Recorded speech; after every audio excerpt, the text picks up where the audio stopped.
আপনারা সকলেই অবগত আছেন যে বাংলাদেশ জামায়াতে ইসলামী বাংলাদেশের অন্যতম বড় রাজনৈতিক দল। সকল গণতান্ত্রিক ব্যবস্থায় এবং সংসদীয় রাজনীতিতে জামায়াত ইসলামী এই দেশের অবিচ্ছেদ্য অংশ। বাংলাদেশ প্রতিষ্ঠার পর থেকে আজ পর্যন্ত যে কয়টা সংসদ হয়েছে, সঠিকভাবে নির্বাচন হয়েছে, সব নির্বাচনেই জামায়াতে ইসলামী জনগণের ম্যান্ডেট নিয়ে সংসদ সদস্য হয়েছে, এমনকি সরকারেও অংশগ্রহণ করেছে। কিন্তু আশ্চর্যজনক বিষয় হলো 2008 সালে জামায়াতকে ইলেকশন কমিশন একটি নিবন্ধন ইস্যু করেন, কিন্তু বাংলাদেশের হাইকোর্ট মেজরিটির জাজমেন্টের ভিত্তিতে এই নিবন্ধনটি বাতিল করেন। এর বিরুদ্ধে আমরা আপিল করেছিলাম। আপিল মামলার শুনানি আজকে শেষ হয়েছে। শুনানি অন্তে আগামী 1 জুন 2025-এ এই মামলার রায়ের জন্য দিন নির্ধারণ করা হয়েছে।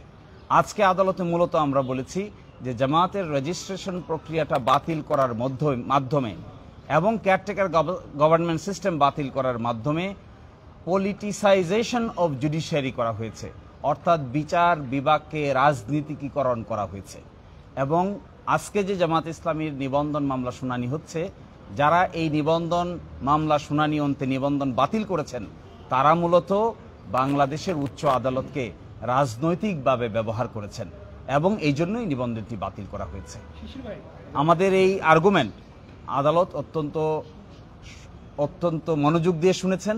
আমরা এক্সপেক্ট করব যে আমাদের এই আর্গুমেন্টের ভিত্তিতে আগামী 1 জুন ইনশাল্লাহ জামায়াত ইসলামী তার নিবন্ধন ফেরত পাবে এবং একই সাথে বাংলাদেশের রাজনীতিতে জামায়াত ইসলামী নতুন উদ্যমে নতুনভাবে মানুষের সাপোর্ট নিয়ে মেজরিটির ভিত্তিতে বাংলাদেশের রাজনীতিতে গুরুত্বপূর্ণ ভূমিকা পালন করবে ইনশাআল্লাহ। ফুল কোর্টের রেজলিউশন কোনো বিচার বিভাগীয় সিদ্ধান্ত নয়, কোনো বিচারিক সিদ্ধান্ত নয়।